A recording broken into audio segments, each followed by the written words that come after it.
नमस्कार दोस्तों, स्वागत है आपका हमारे YouTube चैनल दुनिया का ज्ञान पर। आज हम आपको लेकर चलेंगे भारत के एक ऐसे रहस्यमय और अद्भुत स्थान पर जहां भक्ति और तंत्र मंत्र का अद्भुत संगम होता है। यह स्थान है असम के गुवाहाटी में स्थित कामाख्या मंदिर, जो न केवल शक्ति पीठों में एक प्रमुख स्थान रखता है, बल्कि ये देवी कामाख्या के अद्भुत रहस्यों और तंत्र मंत्र के गहरे ज्ञान का भी केंद्र है। इस मंदिर के बारे में कई रहस्य हैं जो आज तक अनसुलझे हैं।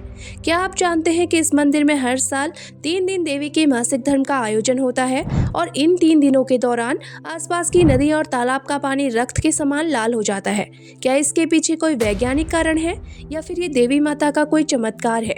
क्या इस मंदिर में माता की मूर्ति की जगह केवल योनि की पूजा होती है? आखिर क्या है इसके पीछे का रहस्य? तो आइए जानते हैं इस मंदिर के रहस्यों के बारे में विस्तार से, जिनसे जुड़ी हैं 10 महाविद्याओं की शक्तियां, तांत्रिक साधनाओं और मानव बलि की कहानियां। तो जुड़े रहिए हमारे साथ इस रहस्यमय सफर में। कामाख्या मंदिर के बारे में कहा जाता है कि इसका निर्माण 5वीं सदी में हुआ था, लेकिन इसका विस्तृत इतिहास हमें कोच राजवंश के समय से मिलता है। इस मंदिर में देवी की पूजा योनि रूप में की जाती है, जो सृजन और मातृत्व का प्रतीक है। ये मंदिर उन 51 शक्तिपीठों में से एक है जहाँ देवी की साक्षात शक्ति के रूप में पूजा होती है। कामाख्या मंदिर की पूजा के दौरान 10 महाविद्याओं की भी पूजा होती है। ये 10 महाविद्याएं हैं: काली, तारा, भुवनेश्वरी, भैरवी, छिन्नमस्ता, धूमावती, बगलामुखी, मातंगी, कमला और त्रिपुर सुंदरी। इन महाविद्याओं की पूजा तंत्र साधना में विशेष महत्व रखती है और इनकी शक्ति के जरिए तांत्रिक साधक अपनी साधना की सिद्धि प्राप्त करते हैं। क्या कामाख्या मंदिर में मानव बलि दी जाती थी? ये भी एक रहस्यमय विषय है। कुछ पुरानी कथाओं के अनुसार तांत्रिक साधक इस मंदिर में देवी को प्रसन्न करने के लिए मानव बलि चढ़ाते थे। हालांकि आज के समय में ये प्रथा समाप्त हो चुकी है और इसे एक पौराणिक कथा ही माना जाता है। कामाख्या मंदिर का सबसे प्रसिद्ध पर्व है अंबुबाची मेला, जो हर साल जून महीने में आयोजित होता है।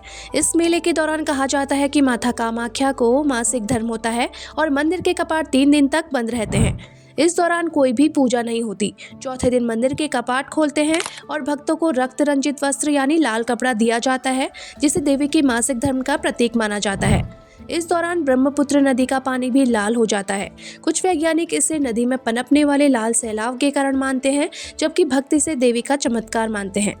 कामाख्या मंदिर से जुड़ी एक और कथा है, जिसमें नरकासुर, एक असुर राजा का उल्लेख है। वो देवी कामाख्या का भक्त था, लेकिन एक समय उसने देवी से विवाह का प्रस्ताव रखा, जिसे देवी ने नकारा और उसे एक चुनौती दी। नरकासुर ने इस चुनौती को स्वीकार किया, लेकिन देवी ने उसे चतुराई से धोखा दिया और वो असफल हो गया। इसके बाद नरकासुर ने देवी के पूजा मार्ग को बंद करने की ठानी और इस दौरान कई घटनाएं घटी, जिनमें महर्षि वशिष्ठ ने नरकासुर को शाप दिया, जिससे देवी कामाख्या ने उस स्थान को छोड़ दिया। कामाख्या मंदिर को तंत्र मंत्र का सबसे बड़ा केंद्र माना जाता है। इस मंदिर में हर साल हजारों तांत्रिक, अघोरी और सिद्ध पुरुष आते हैं, जो वशीकरण, काला जादू और तंत्र मंत्र की साधना करते हैं। ये स्थान तंत्र साधना के उच्चतम स्तर का प्रतीक है। दोस्तों, कामाख्या मंदिर से जुड़ी इन अनसुलझी किंवदंतियों और रहस्यों के बारे में जानकर आप भी चकित होंगे। ये मंदिर शक्ति और भक्ति का अद्भुत संगम है, जहां तंत्र और साधना की शक्तियां प्रकट होती है। यदि आपको हमारा ये वीडियो पसंद आया हो तो इसे लाइक करें और हमारे चैनल को सब्सक्राइब करें।